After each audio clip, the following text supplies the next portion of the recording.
Hey guys, so welcome back. So if you have not seen the before and after video yet, it is out. It is officially out.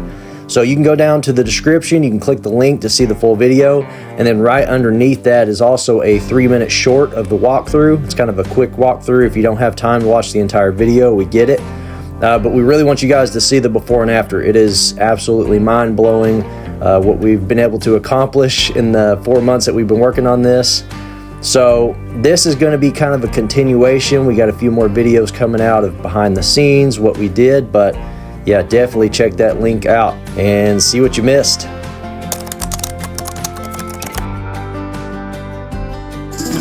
All right, so right off the bat, Dad got to work on the stairs heading up to the loft. We really had to get the flooring and stuff done up there, and I didn't want to keep climbing up a ladder, so he got that knocked out pretty quick.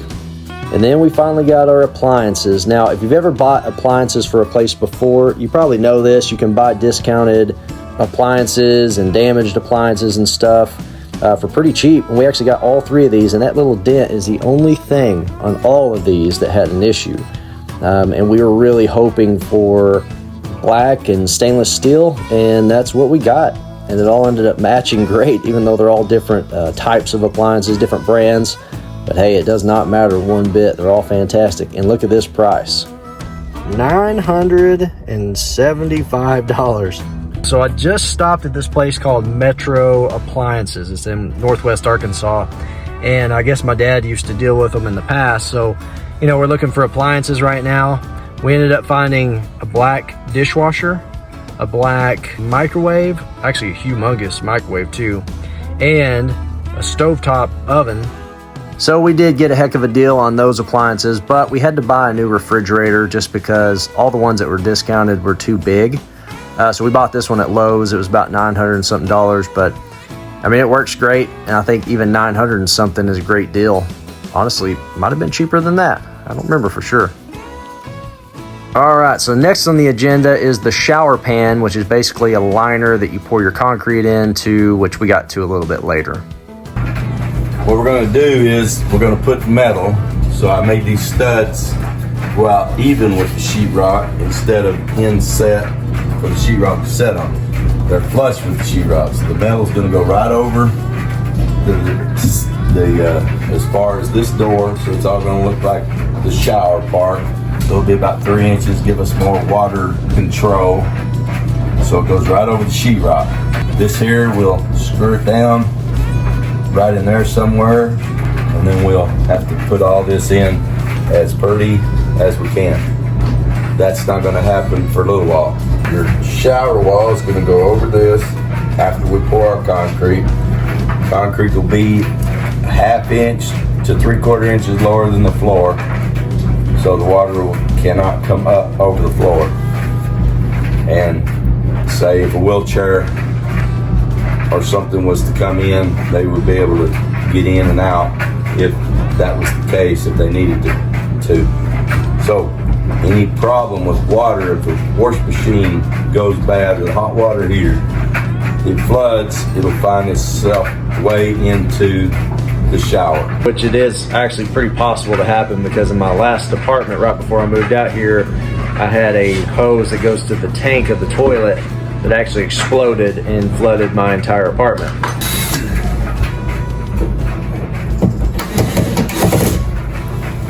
When I had an Airbnb house, one of the biggest comments I had was how they loved the walk-in shower.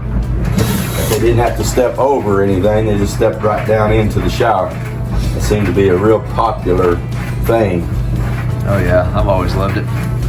That was one of my special requests when we started doing this, was I wanted a walk-in shower like he always builds in these other places. So it's like I'm getting it, even in a tiny house. Yeah, that's the funny thing. It's kind of a tiny house to be doing such, but hey, what you do for your kids, you know?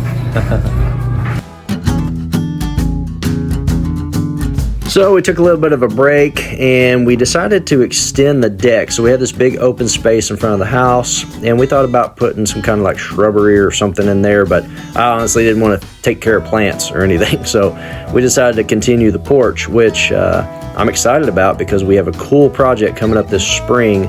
So make sure you hit that subscribe button. You don't want to miss this. We got a couple of projects that I think Dad's about 50-50 on doing.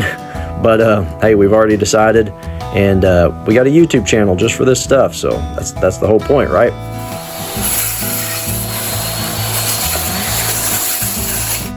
But you know, honestly, it didn't take very long, and it looks like it was always meant to be there. Now we just got to put a roof over it. All right, folks, there is the first piece of trim on the outside. Just ties it all together. Now, as you can see, there's a few little red pieces and the rest of it's turned a little brown. We had a couple of pieces break off, so we had to patch those back in, but eventually it'll all be the same color. Man, it's amazing to me how you just throw this trim on there and it just looks complete. I mean, it's as simple as taking a couple of pieces of wood and it just makes it look like it's finished. Now, we still had some work to do. We still had a lot of trim and stuff to do. We were working on some of the fascia and all that stuff, you know, trying to keep animals out. I guess that's the purpose of it, but it actually looks a lot better too. But I'm telling you, it just looks beautiful. Just these little pieces of trim. Makes it look like a work of art. Then eventually we're going to come in and close off the roof over the deck. All right, and then it was back to my favorite part, flooring.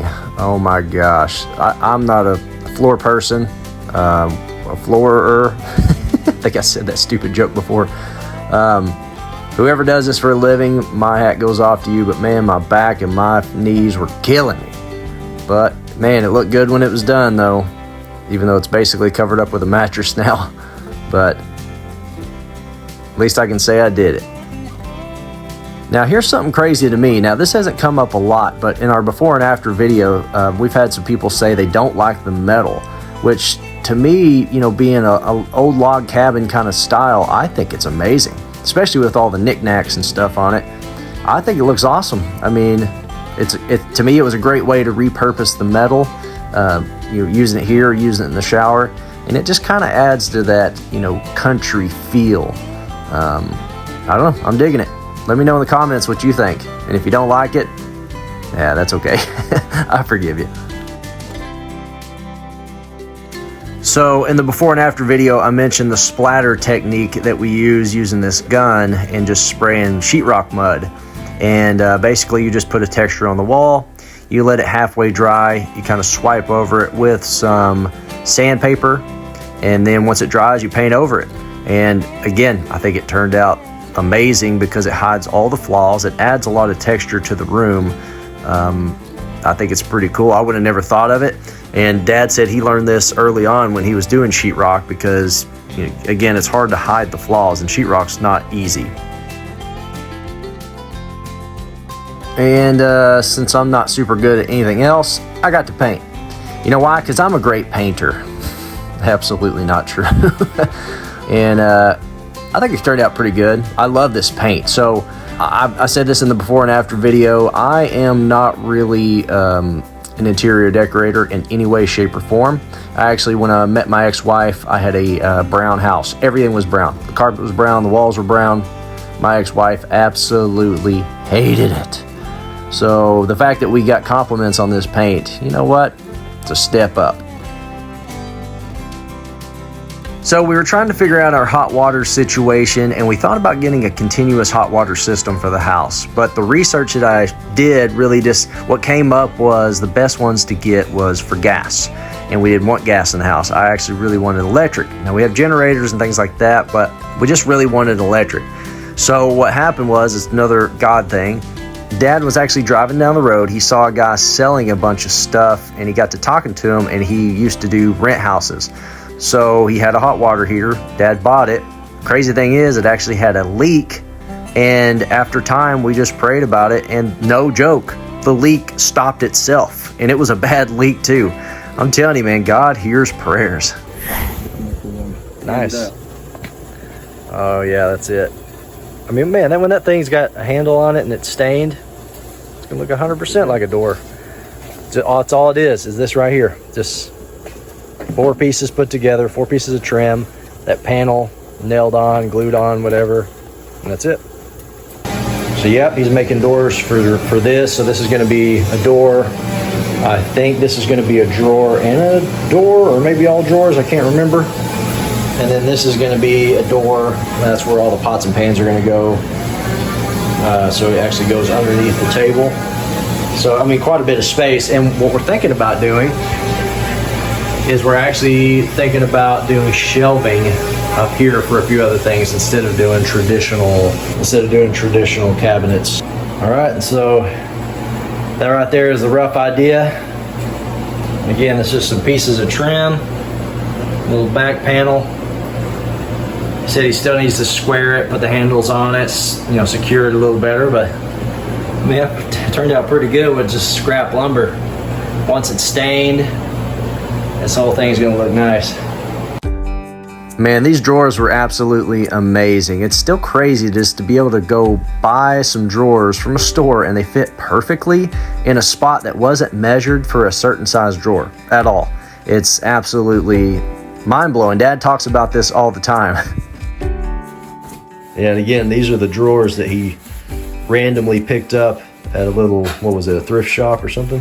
A secondhand store. Yeah, so picked up at a secondhand store. They literally fit absolutely perfect. You think it's impossible. I built the cabinets, built the holes for the drawers. I was planning on finding some drawers that were already built and cutting them down. Didn't have to cut them down, didn't have to touch them. They just slid right in as if it was perfectly made for me. That is not a coincidence. So as you can tell, he's pretty excited about it. And honestly, this happened so many times that we lost track. I have no idea how many things God did through this project. But you know, one thing I've noticed is when I've done a lot of shorts here lately, and I've had a lot of people asking for prayer. But I'm telling you, I'll pray for you, but it's not me. I just expect God to show up, period. And if he doesn't show up for whatever reason, I just trust that he has a better plan. That's just faith. We are officially making our first meal in our brand new oven. All right, here we go. Now, this is something that I was actually extremely excited about. If you've never cooked in an RV before, it's not the best. And it's not because it's an RV, it's because it's a little bitty oven that has propane. It cooks very uneven, and I like to make these homemade pizzas all the time. It was nearly impossible to cook them in that RV oven. I burned them every single time.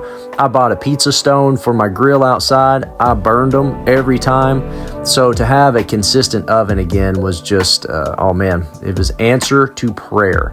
I'm telling you, it's the simple things in life. You don't realize how great an oven is, a shower, washer and dryer. You don't realize how great it is until you don't have it anymore. So it was amazing to be able to just get in the house and cook again. So make sure you stick around. We're going to have a few more videos coming out pretty soon. I'm going to be telling some stories, some God stories. The shorts have been doing really, really well. People seem to enjoy my God stories, and I've got a ton of them. I am a lot of people in the shorts thought this was pretty funny, but I am a huge faith junkie, and I just want to know what God's going to do, and I've done it again and again in my life. So that's what we're going to be moving on to, and we got more projects coming up, of course. So make sure you hit that subscribe button, and we'll see you again soon. God bless.